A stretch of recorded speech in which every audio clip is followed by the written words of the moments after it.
आज हमारे साथ मौजूद हैं सुजीत कुमार जी।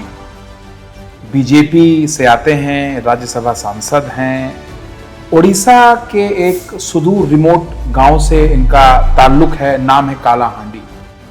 हार्वर्ड से पढ़े हुए हैं, बड़ी पढ़ाई करके आए हैं। आज उनसे बात करेंगे खास वकीलों के बारे में, वकालत के बारे में, कानून व्यवस्था के बारे में, देश की अदालतों के बारे में और थोड़ा बहुत राजनीति के बारे में। स्वागत है सुजीत जी आपका द लीजेंड्स के शो में। धन्यवाद, बहुत बहुत धन्यवाद। कालाहांडी से हार्वर्ड तक का सफर कैसे तय किया आपने? कालाहांडी हमारा जिला है जी और जैसे आपने बताया ये उड़ीसा के भुवनेश्वर हमारी जो राजधानी है उससे काफ़ी दूर है। जी और मैं वहाँ पे पढ़ाई की अपनी 12 तक। 12th के बाद मैं सबको इंजीनियरिंग मेडिकल दे रहे थे तो मैंने भी इंजीनियरिंग एग्ज़ाम दे दी। अच्छा। तो मुझे इंजीनियरिंग एंट्रेंस में मिल गई। वहाँ पे फिर इंजीनियरिंग पढ़ाई करने के बाद मुझे इन्फोसिस में नौकरी मिल गई। इन्फोसिस उस समय बहुत बड़ी नाम हुआ करती, अभी भी है। तो ये 98 की बात है। तो मैंने फिर इन्फोसिस में नौकरी जब किया तो मुझे लगा कि मेरा मन नहीं लग रहा है कॉर्पोरेट जी। लाइफ में। और मुझे बचपन से ही लोगों के साथ रहना, लोगों के साथ काम करना, लोगों के साथ जुड़े हुए रहना, ये सब बहुत पसंद था। तो मैंने 2002 में इन्फोसिस छोड़ दी और एक एनजीओ मैंने ज्वाइन किया। वही नवापड़ा करके और एक जिला है कालाहांडी के बगल में। अच्छा। और एक दूर एकदम रिमोट वहाँ पे एक ब्लॉक था, वहाँ पे मैंने काम करना शुरू किया और वहीं रहता था मैं। तो इन्फोसिस छोड़ के एक छोटी सी एनजीओ में एक रिमोट ब्लॉक में काम करना एक बहुत ही बड़ी, it was a huge change. तो मैंने 2.5 साल वहाँ पे काम किया। इसी बीच में मुझे लगा कि मुझे और पढ़ाई करनी चाहिए। अच्छा। तो मैंने फिर वहाँ पे तैयारी शुरू की। उस समय डायलअप कनेक्शन था इंटरनेट का। तो जो ब्लॉक डेवलपमेंट ऑफिसर वो मेरे दोस्त बीएसएनएल चलता था। हाँ, वो यंग थे, मेरे दोस्त बन गए। तो उन्होंने मुझे जो डायलअप कनेक्शन उनके क्वार्टर में लगा हुआ था, वीडियो के क्वार्टर में, तो उन्होंने शाम को मुझे उसको यूज़ करने के लिए उन्होंने क्या दिया उम्र मुझे। थी इस समय आपकी? उस समय मेरी उम्र थी 26-27 साल की। जी और फिर मैं पहले तो मैं पीएचडी करना चाहता था डेवलपमेंट इकोनॉमिक्स में।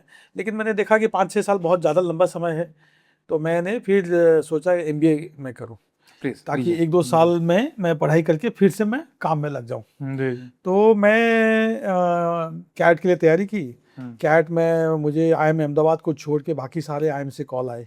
अच्छा। और फिर मैं जीमैट की एग्ज़ाम भी दी मैंने। तो मैंने 1 साल की एमबीएस जो है वर्ल्ड में, ऑक्सफोर्ड, हार्वर्ड, ये सब, ये ऑक्सफोर्ड, कैम्ब्रिज, ये सब में मैंने अप्लाई किया।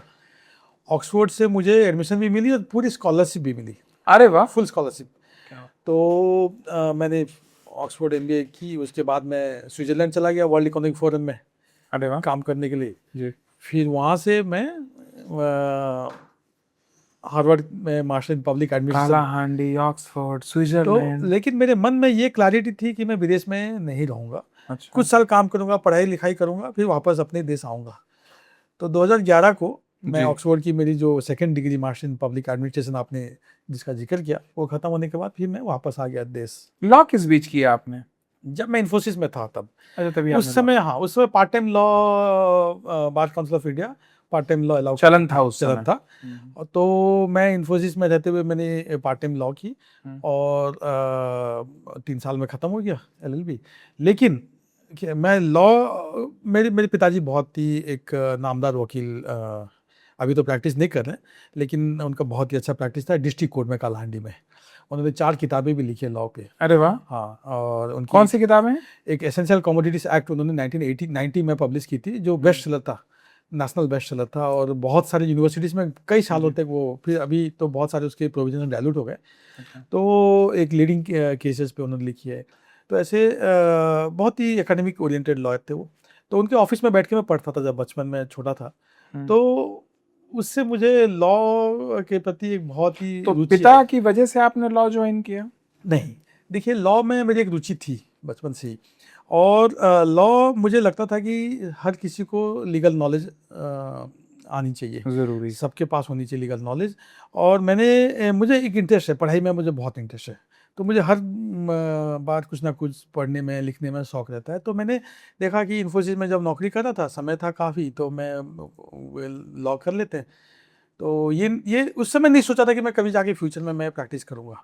लेकिन जब मैं इंडिया वापस आने का, मैं 2011 को जब मैंने मन बनाया, तो मैं ये मेरी क्लैरिटी थी कि मैं कॉर्पोरेट वर्ल्ड में नहीं जाऊंगा, कोई नौकरी नहीं करूंगा, और राजनीति में आने का भी मेरा मन था। लेकिन राजनीति में मैं देखा कि मुझे तो पैसा भी कमाना है, घर भी चलाना है, जो मेरे सेविंग्स है ठीक है, मुझे कुछ साल तक वो मेरे सेविंग्स काम आएंगे, लेकिन उसके बाद तो मैंने इसलिए जब 2011 को वापस इंडिया आया तो लीगल प्रैक्टिस मैंने शुरू किया। हाँ, वकीलों को लेके एक बड़े मशहूर शायर हैं अकबर इलाहाबादी। अच्छा। उनका एक शेर है ना कि पैदा हुआ वकील तो शैतान ने कहा, पैदा हुआ वकील तो शैतान ने कहा, आज हम भी साहिबे औलाद हो गए। तो अकबर इलाहाबादी के चश्मे से उन्होंने वकीलों को शैतान ही माना। नहीं, ऐसा नहीं है जी। देखिए, हाँ, ये मैं एक जनरेशन पहले का बात करता हूँ। उस समय ये जरूर है कि उस समय माता पिता लोग नहीं चाहते थे कि उनका बेटा वकील बने। बहुत सारे वकीलों के बेटे भी उनको अगर आप पूछेंगे तो स्ट्रगल बहुत है ना, बहुत स्ट्रगल है, बहुत struggle, particularly first generation lawyers के लिए तो बहुत आज भी है। लेकिन अभी चेंज हो गया। अभी तो nature of law has change. Law does not mean only going to the court, litigation. Law, अभी इतने सारे नए फ्रंटियर्स ऑफ लॉ आ गए हैं, telecom law, nuclear law, sports law, entertainment law, media law, AI law, technology law. तो आदमी बहुत कुछ कर सकता है। और पर जो मजा है ना वो लिटिगेशन में बिल्कुल, बड़ा, बिल्कुल। हाँ, पैसे का बड़ा रिस्क है। अब वो एक यक्ष प्रश्न है कि घर चलेगा कैसे चलेगा। शुरू के 10 साल डिफिकल्टी है, particularly for first generation lawyers. इसके लिए मुझे लगता है कि कुछ ना कुछ एक प्रोविजन होनी चाहिए कि फर्स्ट जनरेशन लॉयर्स को कुछ फाइनेंशियल सपोर्ट मिले जी। और जो सीनियर लॉयर्स हैं उनको भी सोचना चाहिए कि जो जूनियर्स उनके चेंबर में हैं उनको फाइनेंशियली सपोर्ट देते हैं। मेरे ऑफिस में जितने जूनियर्स हैं सबको मैं सैलरी देता हूँ जी, सबको सैलरी देता हूँ, डिसेंट सैलरी। बट जूनियर को ये समझना पड़ेगा सुजीत साहब कि मेहनत बहुत जरूरी है। हाँ। अब उनके साथ प्रॉब्लम क्या होती है कि वो डे वन से अपने आप को कंपेयर करते हैं कि वो राम जेठमलानी साहब की तरह काम करने लगे जी, या किसी स्वनाम धन्य जो दूसरे लॉयर्स उनकी तरह वो सक्सेसफुल हो जाए, वो संभव नहीं। अच्छा, वो चाहते हैं कि ओवरनाइट हो जाए, साल 2 साल 3 साल 4 साल 5 साल में वो नहीं हुआ, फ्रस्ट्रेट होकर वो पेशा छोड़ देते हैं। बिल्कुल। देखिए, ओवरनाइट सक्सेस तो कोई भी पेशा में नहीं है। और लॉ एक ऐसा पेशा है जहाँ पे आपको आखिरी दिन तक आपको मेहनत करना पड़ेगा। इसमें बहुत मेहनत है, इसमें आपको एक सेटिस्फैक्शन भी बहुत है, बहुत ज़्यादा सेटिस्फैक्शन है। Perhaps no other profession can give you so much of satisfaction as an intellectual, as a change maker. Absolutely. तो इसमें अगर आपका मन नहीं है तो मेरे सुझाव से नहीं करना चाहिए। और आपको अगर पढ़ाई लिखाई में मन नहीं है तो भी नहीं करना चाहिए, क्योंकि बहुत पढ़ना पड़ेगा, बहुत पढ़ना पड़ेगा और उसे एंजॉय करना एकदम। You have to enjoy it. इसमें इधर यू एंजॉय इट और you don't enjoy, there is no middle path. ये कोई नौकरी तो है नहीं, नौकरी तो है नहीं। अच्छा, वकालत तपस्या, ये बात समझ नहीं पाते लोगों को, लगता है बस वकालत कर लिया अब तो बस भर भर के पैसा आएगा। देखिए, इसलिए कहते हैं ना कि you practice law, you don't जैसे job, I am doing a job but you are not doing the legal profession, you are practicing it, because until the very last day of your life you are still learning. इसलिए कहते हैं practice. तो court में जब एक समझदार वकील जाता है तो वो हारने और जीतने के लिए नहीं जाता, वो पूरी कोशिश करने के लिए जाता है। आप इस स्टेटमेंट से कितना इत्तेफाक रखते हैं? एब्सोल्युटली। देखिए, you give your best, you prepare a matter and then you prepare it thoroughly and you present prepare best, try best. absolutely हारना जीतना तो दूसरा। बहुत बार क्या होता है ना, नुआंसेस होते हैं, तो वो बहुत ही माइन्यूट नुआंसेस होते हैं और उसमें फिर बेंच का वो जो उसी समय में उनका जो माइंडसेट है, उनका जो डिस्कशन है, उसके ऊपर निर्भर करता है। That does not mean that you have failed. आपने अगर वो आपके फेवर में नहीं गया वो matter, that does not mean you have failed as a lawyer और आप हार गए, ऐसा नहीं है। तो क्या होता है ना, बहुत बार वो थिन ग्रे एरिया होता है, ग्रे जोन, मतलब it's not black and white, many times it's not black and white. तो इसलिए a good lawyer will always earn the respect of the legal fraternity and the bench. तो हारना जितना तो नहीं, आप कोशिश अगर करते तो क्लाइंट भी सेटिस्फाई होता है कि कोशिश की है और पूरे मन से पूरी कोशिश की है, वो दिख जाता है। अब जैसे हम लोग कई मैटर में सुप्रीम कोर्ट में एंगेज होते हैं, कई में हाई कोर्ट में, कई बार ऐसा हुआ है कि हाई कोर्ट डिस्ट्रिक्ट कोर्ट से काम नहीं हो पाया, बट क्लाइंट ने बोला नहीं साहब हमको आप ही के साथ स्टे करना है। बिल्कुल फिर वो हाई कोर्ट में भी नहीं हुआ, बोले नहीं साहब सुप्रीम कोर्ट तक में जाइए। हमने कहा भाई किसी और से भी ट्राई कर लो, नहीं साहब आप ही से होना है।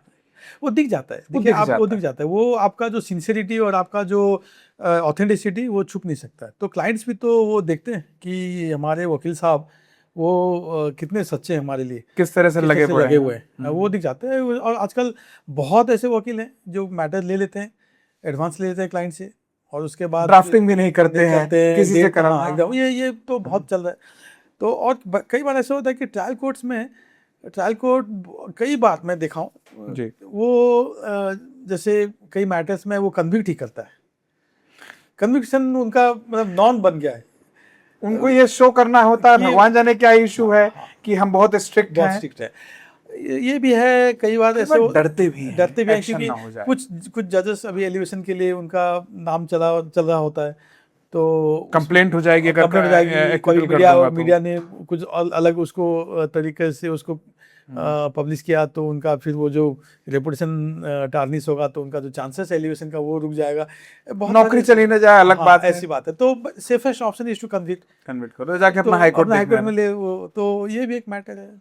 बट ये एक बहुत बड़ा चैलेंज है, लॉयर के लिए तो है, क्लाइंट के लिए, वो जो जेल में है उसके लिए बहुत बड़ा चैलेंज है। और ये जो बढ़ती हुई शिकायतें हैं, कुछ भी बनाए और जज के खिलाफ शिकायत कर दिया, वो जज साहब हैरास हो रहे हैं, वो जवाब देते फिर रहे हैं। तो ये बड़ा एक चैलेंज रहा है। सोशल मीडिया के युग में और ज्यादा चैलेंज बन गया, ये चैलेंजिंग बन गया। सोशल मीडिया तो एक तरह से, मतलब अगर मैं गलत नहीं हूं तो बहुत डेंजरस तरीके से, मतलब कोई भी मैटर हो, जज की फोटो बना दिखा दे रहा है, कोई भी अमाउंट लिख दे रहा है।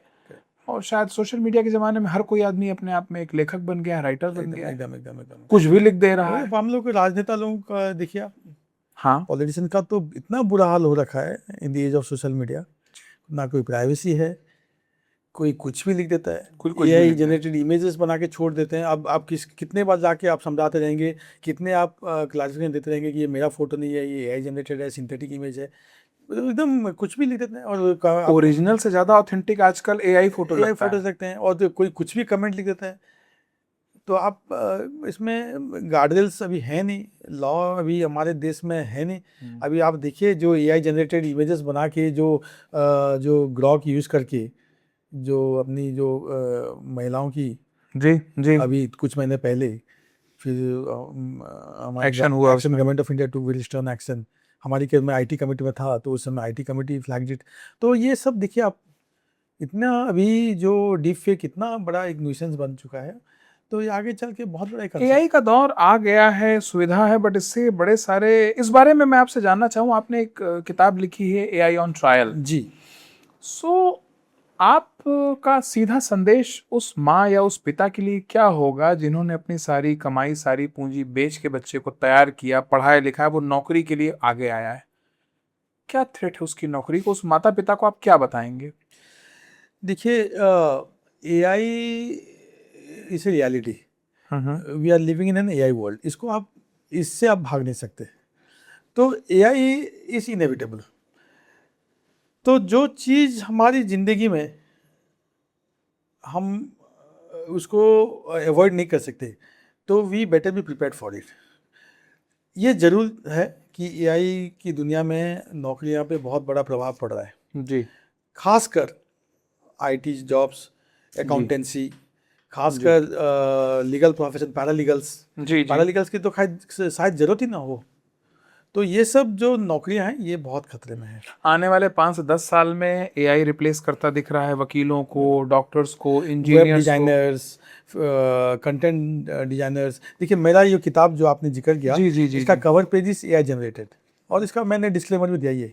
तो अगर नॉन एआई वर्ल्ड में मैं किसी डिजाइनर को 25-30 हज़ार रुपया देता कवर आराम डिजाइन से देता, तो अभी मैं मतलब 1 रुपया खर्च नहीं करके ये कवर डिजाइन, ये पूरी एआई जनरेटेड है? नहीं, सिर्फ ये कवर पेज, ओनली कवर। हाँ कवर पेज, मतलब पूरा कवर पेज एआई जनरेटेड। उसका हम लोग डिस्क्लेमर भी दिए हैं, दैट जी जी AI generated। तो ये देखिए अभी जो डिजाइनिंग पब्लिशर्स हैं, डिजाइनर्स हैं, इनका नौकरी खतरे में है। लेकिन ये ठीक है कि कुछ जो नौकरियां हैं ये खतरे में हैं, लेकिन न्यू जॉब्स भी क्रिएटेड। तो और जो जॉब्स में आप डॉक्टर, इंजीनियर्स, लॉयर्स को लेकर आएंगे तो उसमें जो आदमी वकालत पढ़ के आया हुआ है हाँ। या मेडिकल की पढ़ाई करके आया हुआ इंजीनियर बन के आया है, वो और क्या करेगा अगर उसकी जगह रिप्लेस कर देता है एआई? देखिए कुछ चीज़ें एआई कैन नेवर रिप्लेस। अभी इसमें मैं मसलन? अभी देखिए एक बहुत ही डेंजरस ट्रेंड जो चल रहा है, लोग एआई के जरिए सेल्फ ट्रीटमेंट कर रहे हैं, विच इज़ सो डेंजरस। जी। क्योंकि एक doctor can never be replaced. Doctor आपका फैमिली हिस्ट्री देखता है, डॉक्टर आपका कंप्लीट हिस्ट्री देखता है, आपका लाइफस्टाइल क्या है, आपका मूड्स क्या है, आपका इमोशनल स्टेट ऑफ माइंड क्या है, आपका स्ट्रेस कितना है, जो एआई कभी नहीं दे सकता। एआई ये सब देखता नहीं। एआई को आपने सिम्टम्स दिया, मेरा हेडेक है, मेरा वॉमिटिंग है, मेरी टेम्परेचर, बॉडी टेम्परेचर इतना है, and then based on those inputs एक हेल्थ मॉडल में आपने दिया, वो आउटपुट दे दिया कि ये मेडिसिन आप 4 बार लीजिए। तो ये बहुत डेंजरस है। ये शॉर्ट टर्म आपको हो सकता है बेनिफिट दे, लेकिन लॉन्ग टर्म आपके लिए बहुत ही खतरा है। तो ऐसे जैसे आपने ये क्या कहा, good lawyers will never be replaced, क्योंकि वकालत में there are lot of human elements. आपने एक बात कही ना, good lawyers. What about average lawyers जिनकी ज्यादा संख्या है? लाखों लाख लोग बेरोजगारी के एज पे खड़े हुए हैं। एकदम एकदम। देखिए आजकल ये एआई को यूज करके आपको एक रिटन सबमिशन या फिर एक ड्राफ्ट पिटिशन आप 10 मिनट में कर सकते हैं। नहीं, ये जो बुक है आपकी एआई ऑन ट्रायल, इसमें आपका मेन क्रक्स क्या है? इसमें जो एआई मॉडल्स हैं, जी जी, चैट जीपीटी हो, जेमिनी हो, क्लाउड हो, या फिर जो सर्वम हो इंडिया का, जो भी छोटे मॉडल्स हो या लार्ज लैंग्वेज मॉडल्स हैं, इनका लीगल लाइबिलिटी क्या है? कल आपने चैट जीपीटी के जरिए आपने कुछ किया and that is an offence, तो लीगल लाइबिलिटी किसका है? आपका है, चैट जीपीटी का है तो क्या है उसमें? उसको कौन सी सेक्शंस ऑफ आईपीसी या बीएनएस से पनिशमेंट है? जिसमें आपको एक उदाहरण देता हूँ। एक 14 साल का बच्चा जी, फ्लोरिडा में, यूएस में, कमिटेड सुइसाइड। वो एक कैरेक्टर डॉट एआई करके एआई मॉडल, उससे दोस्ती की उस बच्चे ने, और ये बहुत कॉमन होते जा रहा है। आपको लगेगा कि क्या बातें, लेकिन ये बहुत कॉमन होते जा रहा है कि आजकल के टीनेजर्स रियल वर्ल्ड में नहीं रह के वर्चुअल वर्ल्ड में रह रहे हैं। तो ये जो 14 साल का लड़का था, ये character dot AI chat bot के साथ इसने दोस्ती की, उसके साथ अपना सारा शेयर करने लगा, और रियल वर्ल्ड से उसने अपने आप को दूर रखा। अच्छा। और फिर ये जो चैट बॉट था, इसको सुसाइड करने के लिए मोटिवेट करता है, और ही कमिटेड सुसाइड। तो abetment to suicide is a crime. दुनिया भर में ऑलमोस्ट ऑल द जुरिस्डिक्शंस में ये एक ऑफेंस है। लेकिन इन let's say 306 IPC, abetment to suicide, abettor has to be human being, एक इंसान होना चाहिए। यहाँ पे कौन है एबेटर? तो इसमें लीगल लायबिलिटी किसका है? एक 14 साल का बच्चा का जान गया है, तो किसको आप इसमें एक्यूज्ड मानेंगे? जी जी, जो इंजीनियर्स जिन्होंने कोड लिखा है वो स्टार्टअप कंपनी का, वो शायद बैंगलोर में बैठे हैं या सिलिकॉन वैली में बैठे हैं, या जो owner of that startup company character dot AI, कौन है? या इन्वेस्टर्स जिन्होंने पैसा दिया है पूरा ही बनाने का। तो इसमें मैं नहीं कह रहा हूँ कि किताब में आंसर है इसका, किसी के पास नहीं है, because it's a new field which is evolving. तो ऐसे बहुत सारे हैं। अभी जैसे सेल्फ ड्रिवन कार्स हैं, अब कैलिफोर्निया में, सैन फ्रांसिस्को में सेल्फ ड्रिवन कार्स चल रहे हैं। अगर कल ये सेल्फ ड्रिवन कार किसी के ऊपर चढ़ जाता है तो हु इज लाइबल? ठीक है, तो इवॉल्व हो रहा है। दिस इज जुरिस्प्रूडेंस, इसका जो है ये इवॉल्व हो रहा है। तो ये किताब में मैंने ऐसे कई सारे रियल लाइफ एग्जांपल्स दिए हैं, और इनमें मेरा जो इरादा है कि सरकार इस पर विचार करे, क्योंकि अगर कोई गवर्नेंस फ्रेमवर्क नहीं होगा एआई का, तो आगे चल के एआई का इस्तेमाल करके बहुत सारे क्राइम्स हो रहे हैं, डिफेक्ट्स वीडियोस बन रहे हैं, तो इसका एक कानून आना चाहिए। पर एक चीज तो वही कवजस का तस रह जाती है कि नौकरियां जाएंगी, उन्हें आप नहीं बचा सकते, वो इनोवेटेबल है। नई नौकरियाँ आएंगी, नई नौकरियाँ आएंगी, और ये specialised world, we are moving towards specialised world. तो जो लोग those who are well trained in AI skills, in their particular skills. कितने लोगों को ट्रेन कर लेंगे? 10 लोगों काम तो एआई कर ही दे रहा है। प्रूफ रीडिंग कर दे रहा है, ड्राफ्टिंग कर दे रहा है, लेटर बना दे रहा है, करेक्ट। आप बहुत ज्यादा चाहिए तो मेल वाइल का भी अब नए फीचर्स आ गए हैं कि वो आपके जो सेक्रेटरियल एकदम, वर्क है एकदम। वो भी हो जा रहे हैं, इसलिए मैंने कहा कि बटलर तक का काम करके दे जो दे रहा है। रिपीटेटिव वर्क्स हैं वो खतरे में है। और जो आम आदमी की जरूरत है, हाँ, जैसे हाँ। नॉर्मल हर आदमी तो इतना एक्सपर्ट नहीं है, वो बिल्कुल। एवरेज लोगों का अगर एक समूह है तो वो तो सारे के सारे हाँ, वो तो बहुत बड़ा रिस्क फैक्टर तैयार हो रहा है। Right, right. मुझे एक बात नहीं समझ में आती है कि इतना पैसा लगा के लोग डिग्रियां ले रहे हैं, उसके बाद नौकरी उनको अभी भी मिलनी इतनी संभव नहीं है, और फिर उसके बाद एआई का ये दौर आ रहा है, इसके लिए लोग तैयार कैसे होंगे, इसको सामना कैसे करेंगे? बिल्कुल, ये बहुत ही अच्छा सवाल आपने किया। देखिए, जी जब आप कोई चीज़ को रोक नहीं सकते, तो आप अपने आप को तैयार कीजिए उसके लिए। जी। तो एक एल्विन टॉफलर, हम्म। जिनका एक बहुत ही प्रसिद्ध वाक्य है, the illiterate of the 21st century will not be those who cannot read and write, but those who cannot learn, unlearn and relearn. तो हमारी जो यूनिवर्सिटीज़ में, कॉलेज में जो पढ़ाई जी। अभी हम लोग कर रहे हैं, ये अभी जो मॉडर्न जॉब वर्ल्ड के लिए शायद ये फिट नहीं बैठता है। तो we have to be industry ready. तो हमारा जो करिकुलम है, इसको तो पहले हम लोग को बदलना पड़ेगा। एंड न्यू एजुकेशन पॉलिसी जो 2020 में आई, ये बहुत ही अच्छा है। Multi disciplinary learning, skills, hands on skills training, ये सब पे इसमें बहुत ज़्यादा फोकस है। बट आपने एक बात बड़ी सही की, जैसे आपने पेज डिज़ाइन कर लिया एआई से, अब अगर जैसे आप जैसे 100 200 300 लोगों ने इसको एआई से डिज़ाइन करना शुरू किया, तो ऐसी बहुत सारी जो ग्राफिक डिज़ाइनिंग कंपनीज है उनकी तो काम, उनका धंधा तो बंद हुआ, साथ साथ वहाँ जो 10 लड़के काम कर रहे थे वो भी गए काम से। करेक्ट। तो इसीलिए देखिए, जो इसमें क्या होगा, जो ग्राफिक्स डिजाइनर थे, वो अपने आप को, उनको रिस्किल करना पड़ेगा कि एआई का इस्तेमाल करके how can I be better designer. ठीक है, अभी सबका बस का बात नहीं है कि एआई का इस्तेमाल करके ऐसे कवर शायद मुझे लगता है 15 करोड़, नहीं आई एम सो सॉरी, शायद 15% पूरी दुनिया की आबादी है जो भी एआई यूज़ कर रही है। हाँ, वही है। अभी इंडिया में जैसे अभी हमारे स्कूल लेवल पे भी एआई करिकुलम स्टार्ट हो गया, क्लास 3 ऑनवर्ड्स। सारे स्कूल टीचर्स को एआई ट्रेन किया जा रहा है। सारे जो सरकारी कर्मचारियां हैं, जी अधिकारियां हैं, उनको जी एआई जी। स्किलिंग दी जा रही है। तो बहुत ही एक बड़ा मुहिम चल रहा है देश में एआई का लिटरेसी के लिए। तो ये ज़रूर है कि एआई से नौकरियां जाएगी, लेकिन मैं बार बार फिर से कहता हूँ कि इससे डरने की कोई ज़रूरत नहीं है, क्योंकि आपको रीस्किलिंग करना पड़ेगा। आपको एआई टूल्स, एआई मॉडल्स का इस्तेमाल सीखना पड़ेगा, जी। ताकि you can be better. If you are graphic designer, you can be better graphic designer. If you are a content writer, you can be better content writer. If you are but ये जो सरकारी schools हैं यहाँ पे तो आप AI पढ़ाना शुरू नहीं किए हैं अभी तक? शुरू हुआ है, अभी हुआ है, उस लेवल पे नहीं हुआ जहाँ जितना होना चाहिए, लेकिन ये है, सरकार का मकसद है। जी। इनफैक्ट बजट में भी इसके लिए प्रोविजन किया गया है, जी। 2026 का जो बजट में। और सरकारी स्कूल में एआई का इसका सोच है सरकार का। ठीक है, मान लिया। एआई के बारे में आपने बताया ज़रूरी है, हर को पढ़ना चाहिए, और धीरे धीरे एआई का जिस तरह से यूसेज बढ़ रहा है, जी। समझ में आ रहा है कि भविष्य किधर जा रहा है। क्या ये खतरनाक नहीं है?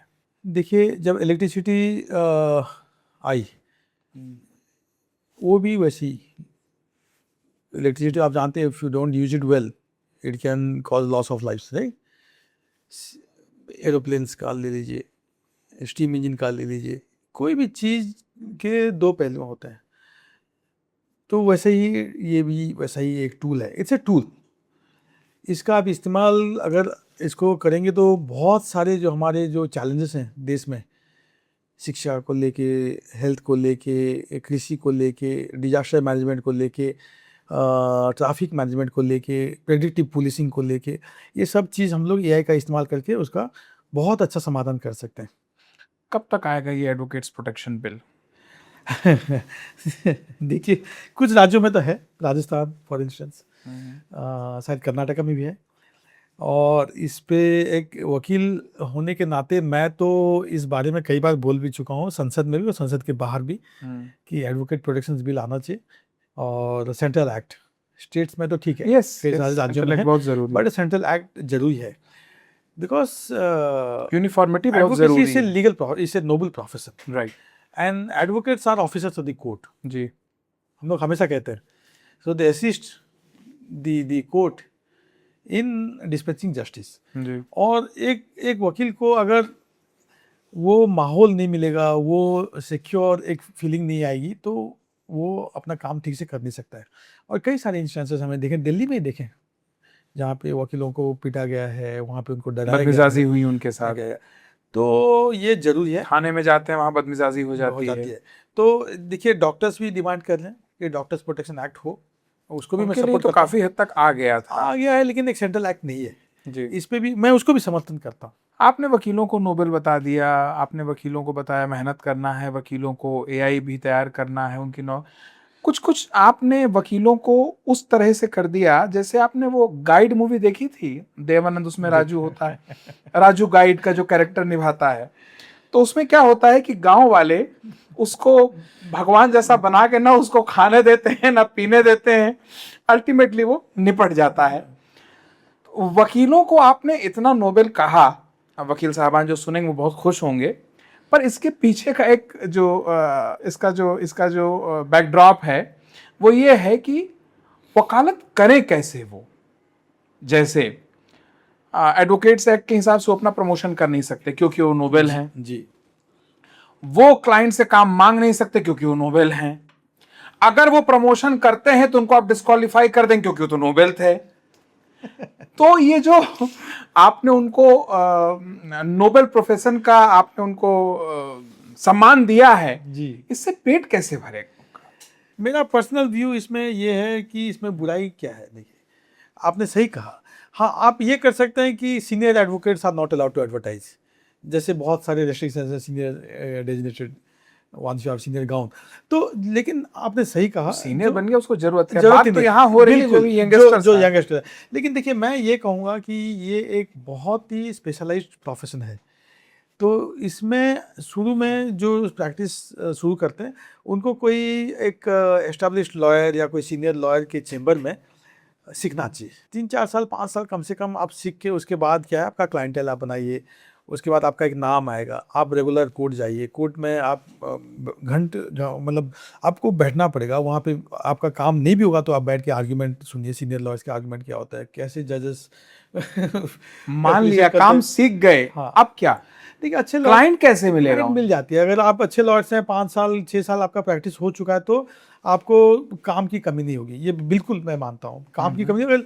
लेकिन वही है, देखिए मैंने कहा अच्छे लॉयर्स हैं, तो बहुत बार हम लोग क्या है कि 8 साल 10 साल होने के बावजूद भी वही सीरियस नॉन सीरियस लॉयर्स बहुत देते हैं, तो उसमें बहस नहीं करना बहस है, नहीं करना चाहते हैं, वो बस मतलब कटते हैं मैटर। हाँ, वो एक मतलब कहीं से क्लाइंट पकड़ लिए, उससे पैसे ले लिए, दुख के साथ करना पड़ रहा है, क्योंकि मैं खुद प्रोफेशन में हूँ। लेकिन आप तो खुद जानते हैं ऐसे बहुत बिल्कुल लोग हैं ज्यादातर। तो हाँ, लेकिन जो अच्छे जो सीखने के लिए इच्छुक हैं, जो मेहनत करने के लिए इच्छुक हैं, 5-6 साल में 5 साल तो स्ट्रगल है, इसमें मैं आपसे बिल्कुल सहमत हूँ। ठीक है, जजेस सिक्योरिटी को लेके आपका कुछ विजन है? आपको लगता है उनको सिक्योरिटी की जरूरत है या नहीं? नहीं मिल काफ़ी है। अब देखिए काफी है सिक्योरिटी, मुझे लगता है कि हाँ ये बहुत बड़ी समस्या नहीं है। मैं आपको बताता हूँ ये समस्या कैसे होती है।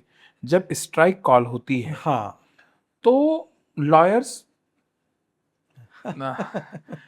फिजिकली हावी होने की कोशिश करते हैं। जी, जी। और मैंने कई कोर्ट्स में देखा है कि जजेस को वापस अंदर जाना पड़ता है। अगर हमारे एडवोकेट ब्रदर्स को स्ट्राइक करनी है तो बिल्कुल करें, बट जज साहब को जबरदस्त, उनकी थोड़ी ना स्ट्राइक है। हाँ करेक्ट।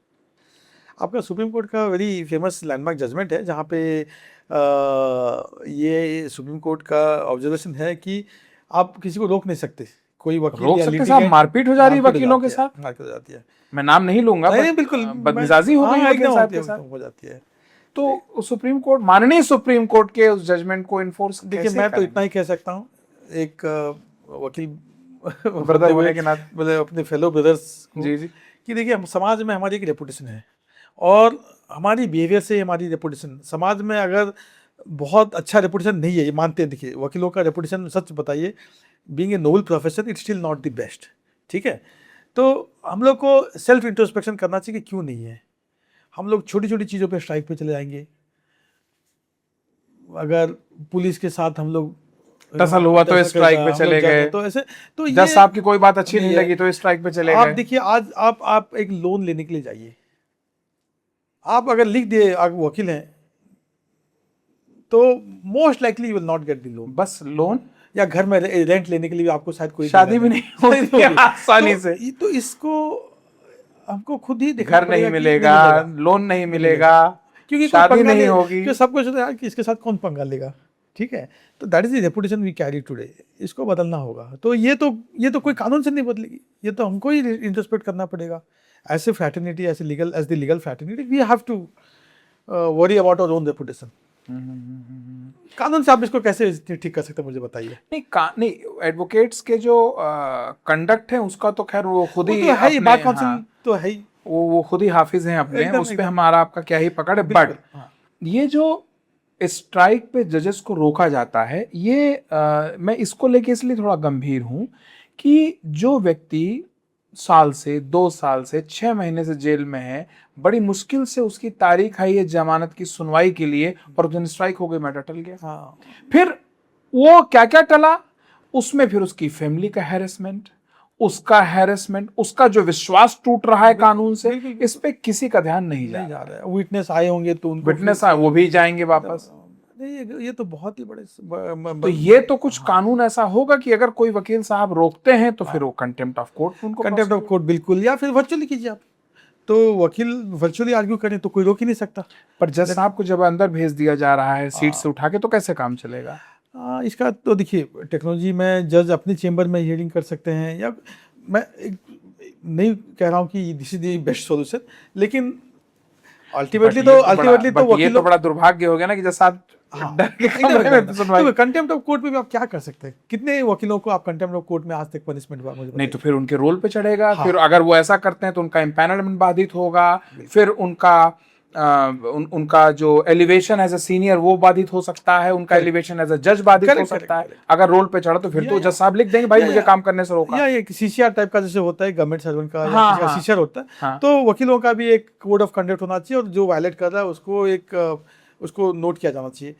बिल्कुल, ये बीसीए आप लॉयर ब्रदर्स हैं, आपको स्ट्राइक करना आपका राइट है, गलत हुआ बिल्कुल स्ट्राइक करिए। कोई जज साहब आपके साथ सपोर्ट करना चाहते हैं बिल्कुल करें, पर आप जबरदस्ती किसी को रोकना, जबरदस्ती उसको चैम्बर भेजना, ये तो मुझे नहीं समझ में आता कि जायज है। Access to justice is the fundamental right of fundamental right litigant, correct, ठीक है। So you are obstructing his fundamental right.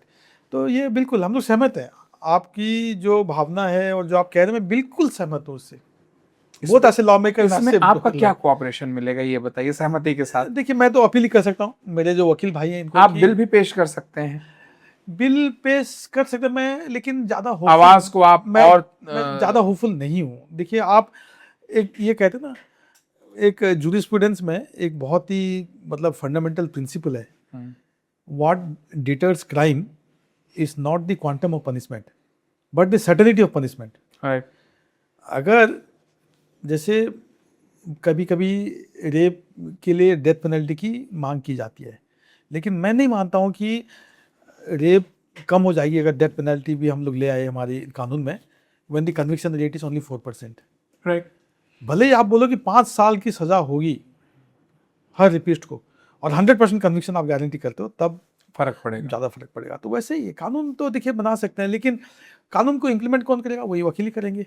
आप तो इट्स लाइक बट कानून क्या है? आप कानून किसे मानते हैं? जेरेमी बेंथम को कानून मानते हैं, ऑस्टिन को कानून मानते हैं? एग्जैक्टली। देखिए, बार मिसकंडक्ट तो है ना, Bar Council of India can take punitive action against an erring lawyer on misconduct है, अपन मिसकंडक्ट है। तो ऐसा नहीं है कि नहीं है, हथियार है बार काउंसिल ऑफ इंडिया के पास, लेकिन वही है कि बार Council of India is again a body of lawyers.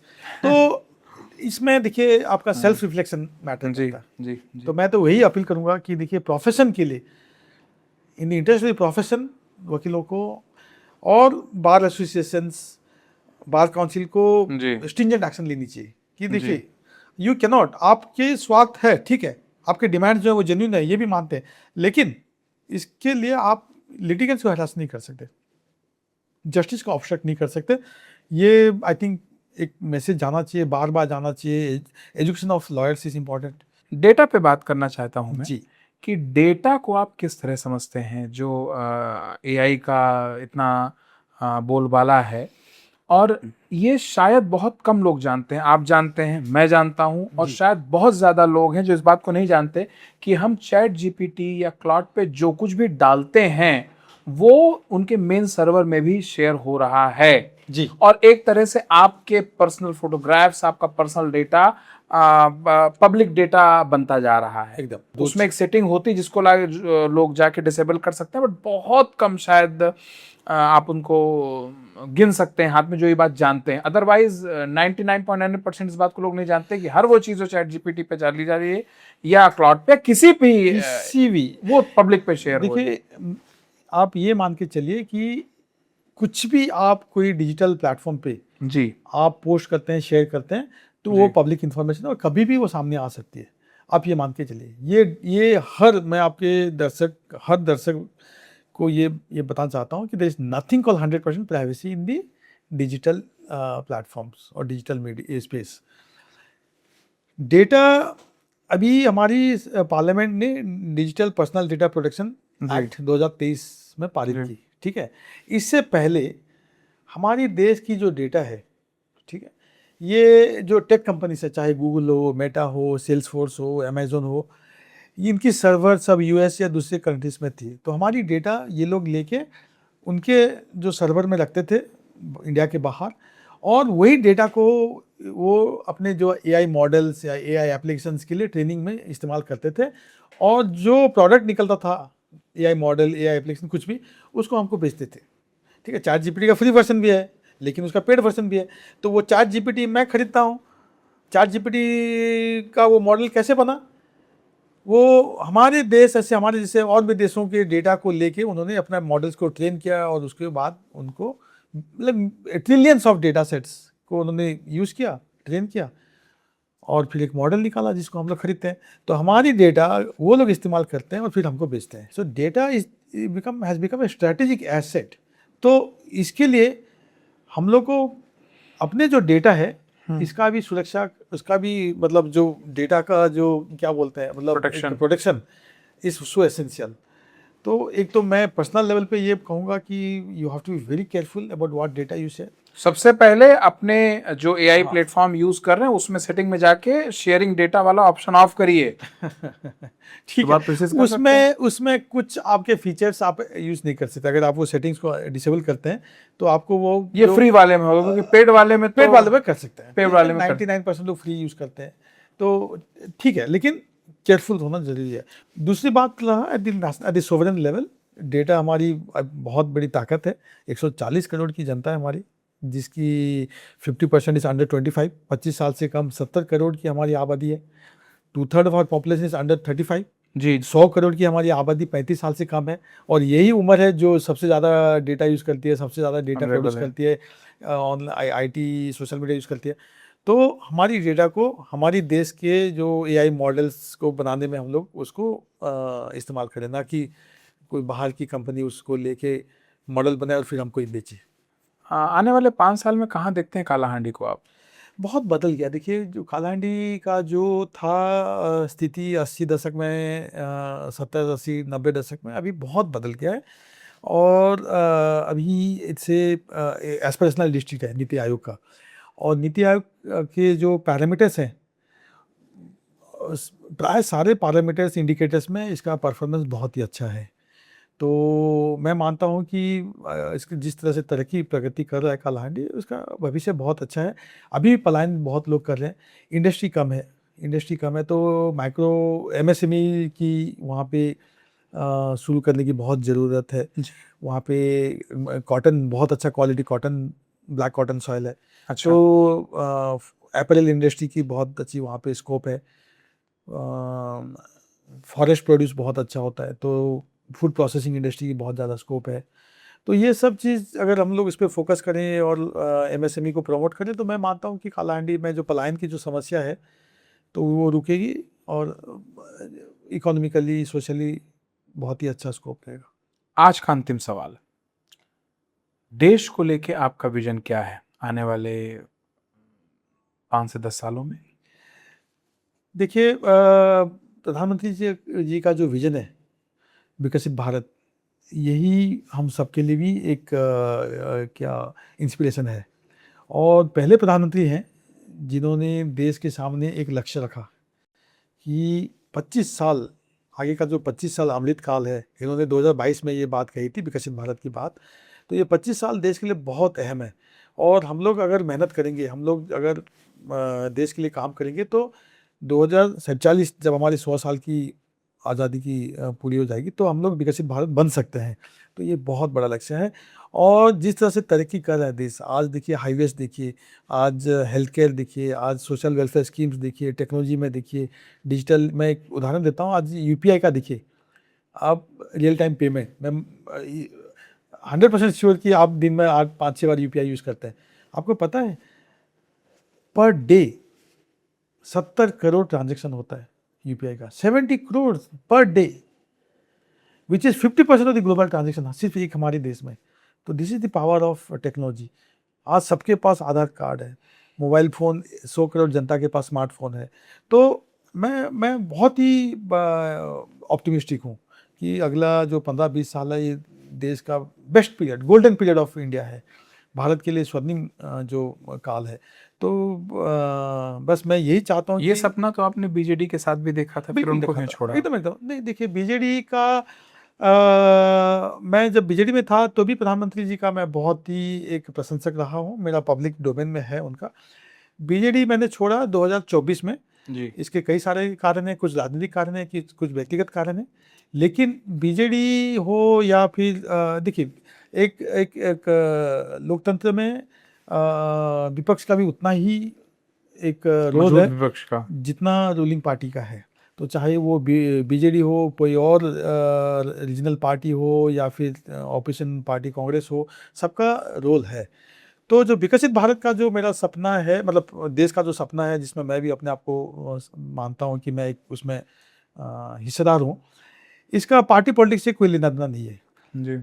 लेकिन मैं बीजेडी का मेरा छोड़ने का जो मैंने कहा व्यक्तिगत कारण भी है और मेरा कुछ सीनियर लीडर्स के साथ वहाँ पे नहीं बन रहा था और मुझे लगा कि मेरा फ्यूचर नवीन बाबू के साथ मेरा बहुत मुझे नवीन बाबू ने दिया है। In fact at the age of 44 उन्होंने मुझे राज्यसभा भेजा है। तो मैंने जब छोड़ा तब भी कहा था, उसके बाद भी मैं कहूँगा कि नवीन बाबू ने मुझे बहुत कुछ दिया है, उनका जितना आशीर्वाद मेरे ऊपर रहा है, मतलब शिकायत नहीं करते आपसे कि उन्होंने आपको राज्यसभा भेजा और आप देखिए चले गए? बिल्कुल उनको दुख तो जरूर हुआ है, इसमें कोई ये दोहराई कोई ये नहीं है, शक नहीं है। लेकिन कुछ जैसे ये डिसीजन मैंने कहा है, कुछ पॉलिटिकल रीजंस की वजह से, कुछ व्यक्तिगत रीजंस की वजह से तो मैंने छोड़ा। लेकिन मैं मानता हूँ कि this need for regional party, हो सकता है मैं I was not the fit in that party, ठीक है, हो सकता है party did not need me and because of that many things happened, तो मुझे छोड़ना पड़ा। लेकिन Naveen Babu is very very loved politician in Odisha और 25 से 24 साल मुख्यमंत्री रहना ये छोटी बात नहीं है। बड़ा अच्छा लगा और मैंने आज की बातचीत को बहुत ज़्यादा व्यक्तिगत तौर पे एंजॉय किया और उम्मीद है कि बहुत कुछ वकीलों को और जज साहिबान को सुनने को, सीखने को, समझने को मिलेगा। बहुत बहुत धन्यवाद आपका। धन्यवाद। May it please my lords, in association with Voice of Hindustan, presents The Legends, an initiative by Hindustan Asset Reconciliation and Securitization Limited, powered by Vedic Legal and Company.